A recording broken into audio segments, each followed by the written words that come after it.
Hello everyone, welcome back to my YouTube channel blazing Veeru Veeresh.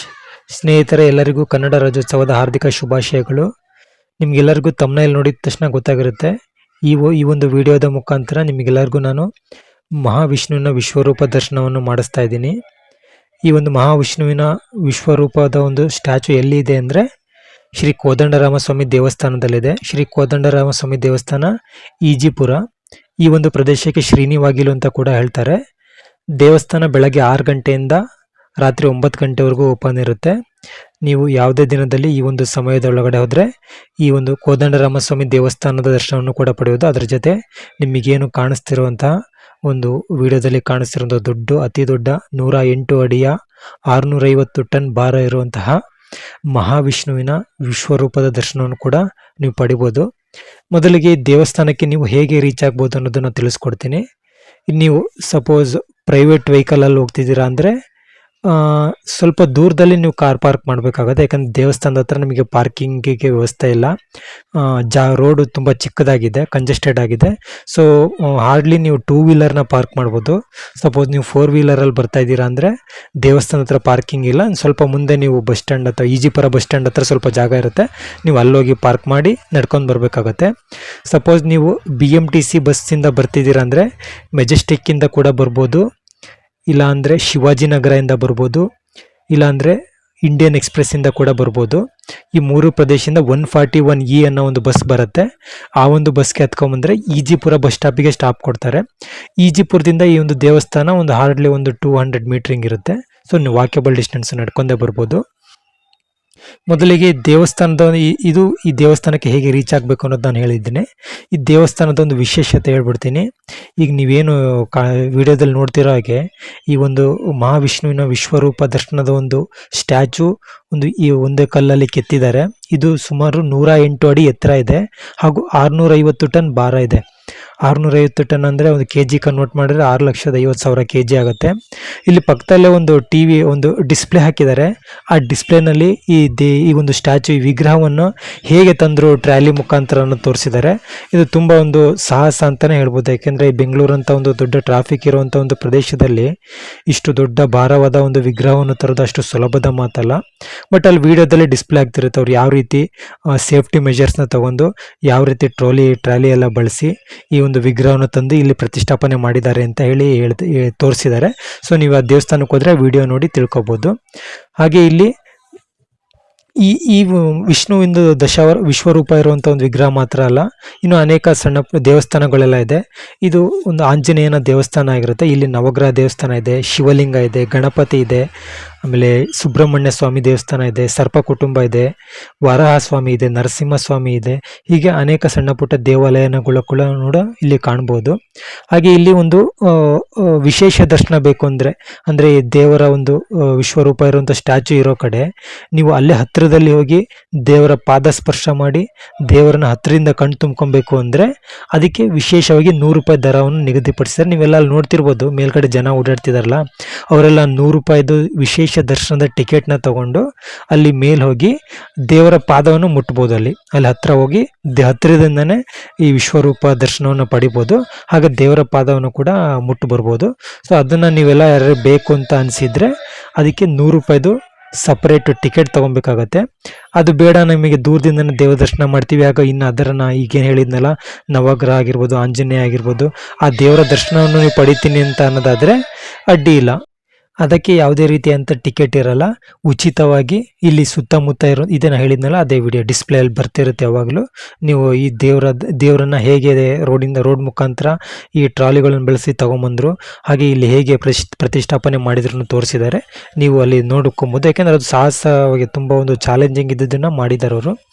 So ಈಗ ಈ ಥರ ನೀವು ದೇವಸ್ಥಾನಗಳ ದರ್ಶನ ಮಾಡೋದಕ್ಕೆ, ಹಾಗೆ ದೇವರನ್ನು ದೂರದಿಂದ ನೋಡೋದಕ್ಕೆ ಯಾವುದೇ ರೀತಿಯ ಚಾರ್ಜ್ ಇರೋದಿಲ್ಲ. ಫ್ರೀಯಾಗಿ ನೀವು ಬೆಳಗ್ಗೆ 6ರಿಂದ ರಾತ್ರಿ 9 ಗಂಟೆ ಒಳಗೆ ಯಾವಾಗಾದರೂ ಹೋದರೂ ಕೂಡ ದೇವರ ದರ್ಶನವನ್ನು ಹತ್ತಿರದಿಂದನೇ ಮಾಡ್ಬೋದು. ಬಟ್ ಮುಟ್ಟಬೇಕು ಅಂದರೆ ನೀವು 100 ರೂಪಾಯಿ ಕೊಟ್ಟು ದರ್ಶನವನ್ನು ಮಾಡಬೇಕಾಗತ್ತೆ.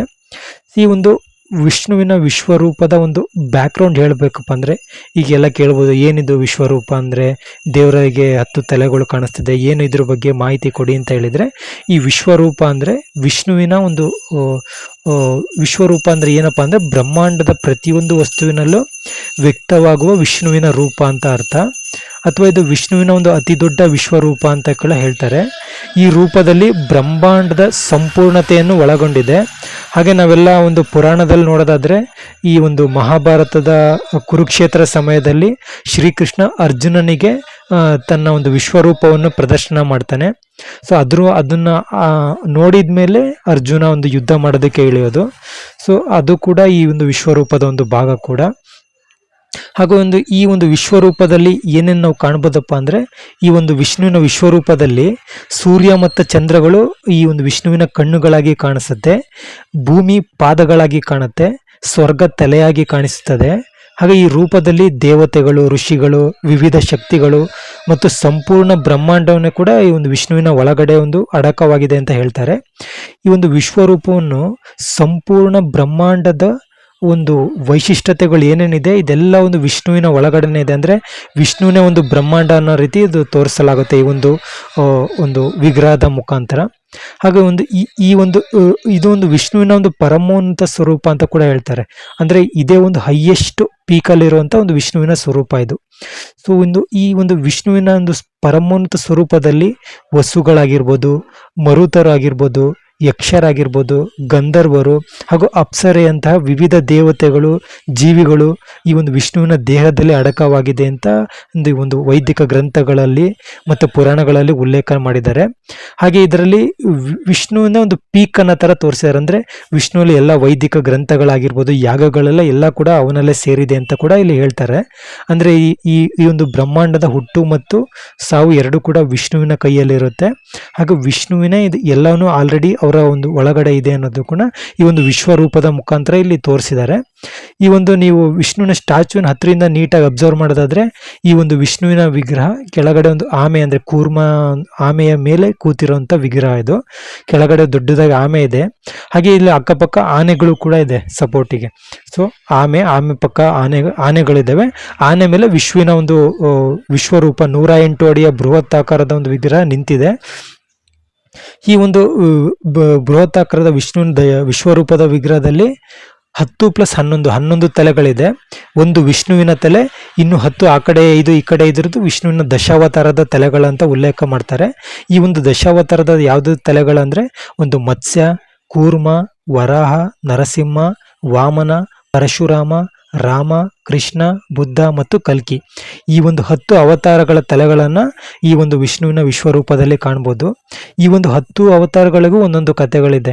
ನಾವು ಪುರಾಣದಲ್ಲಿ ನೋಡಿದಾದ್ರೆ ಶ್ರೀಕೃಷ್ಣದ ಒಂದು ಅವತಾರ, ರಾಮದು ಒಂದು ಅವತಾರ, ಬುದ್ಧನ ಒಂದು ಅವತಾರ, ಕಲ್ಕಿದು ಒಂದು ಅವತಾರ, ನರಸಿಂಹದು ಒಂದು ಅವತಾರ, ವರಾಹದ ಒಂದು ಅವತಾರ. ಅವರೆಲ್ಲ ಒಂದೊಂದು ಕಾರ್ಯಗಳನ್ನು ಪೂರ್ಣಗೊಳಿಸೋಕ್ಕೋಸ್ಕರನೇ ಈ ಒಂದು ಅವತಾರಗಳನ್ನು ಎತ್ತಿ ಆ ಒಂದು ಸಮಯದಲ್ಲಿ ಆ ಒಂದು ಕಾರ್ಯವನ್ನು ಪೂರ್ಣ ಮಾಡಿ ಆ ಒಂದು ಏನು ಅವತಾರಕ್ಕೆ ಒಂದು ಅರ್ಥವನ್ನು ಕೊಟ್ಟಿರ್ತಾರೆ. ಆ ಎಲ್ಲ ಒಂದು ಅವತಾರಗಳನ್ನು ಒಂದೇ ವಿಗ್ರಹದಲ್ಲಿ ನಾವು ನೋಡೋದಾದ್ರೆ ಅದಕ್ಕೆ ವಿಷ್ಣುವಿನ ವಿಶ್ವರೂಪ ಅಂತ ಹೇಳ್ತಾರೆ. ಆ ಎಲ್ಲ ಅವತಾರಗಳು ಬೇರೆ ಬೇರೆ ಸಮಯದಲ್ಲಿ ಬೇರೆ ಬೇರೆ ಕಾರಣಗಳಿಗಾಗಿ ಉದ್ಭವಿಸಿತ್ತು. ಹಾಗೂ ಅದೇ ಕೂಡ ಅಲ್ಲಿ ಮುಕ್ತಾಯ ಕೂಡ ಆಗಿತ್ತು. ಆ ಎಲ್ಲ ಒಂದು ಅವತಾರಗಳನ್ನು ಒಟ್ಟುಗೂಡಿಸಿ ಈ ಒಂದು 108 ಅಡಿಯ 650 ಟನ್ ಭಾರವಿರುವಂಥ ಒಂದು ವಿಗ್ರಹವನ್ನು ರೂಪಿಸಿದ್ದಾರೆ, ವಿಶ್ವರೂಪ ವಿಗ್ರಹ. ನಾನು ಹತ್ತಿರದಿಂದ ನೋಡಿದಂಗೆ ಏನು ಕಾಣಿಸ್ತು ನನಗೆ ಅಂದರೆ, ಒಂದು ವಿಷ್ಣುವಿನ ತಲೆ ಮೇಲೆ 7 ಅಡಿ ಸರ್ಪ ಇದೆ. ಆಮೇಲೆ ವಿಷ್ಣುವಿಗೆ ಈಗಲೇ ಹೇಳಿದಂಗೆ 10+1 11 ಮುಖಗಳಿದೆ, 16 ಕೈಗಳಿದೆ. 16 ಕೈಗಳಲ್ಲಿ ವಿವಿಧ ಆಯುಧಗಳಿದ್ದಾವೆ. ಹಾಗೆ ಪಾದಗಳು 2 ಆಮೆ ಮೇಲೆ ಕೂತಿರುವಂಥ ಒಂದು ವಿಗ್ರಹ ಆಗಿದೆ. ಈ ಒಂದು ಪ್ರದೇಶಕ್ಕೆ ನೀವು ಕೂಡ ವಿಸಿಟ್ ಮಾಡಿ ದೇವರ ಆಶೀರ್ವಾದ ಪಡೀರಿ. ಒಳ್ಳೆ ಉತ್ತಮವಾದಂಥ ದೇವರ ಪ್ರದೇಶ ಆಗಿದೆ. ದೇವರ ಆಶೀರ್ವಾದ ಪಡೆದು ಎಲ್ಲರಿಗೂ ಒಳ್ಳೆಯದಾಗಲಿ ಅಂತ ಈ ಮೂಲಕ ಹೇಳ್ತೀನಿ. ಧನ್ಯವಾದಗಳು. ಜೈ ಶ್ರೀರಾಮ್.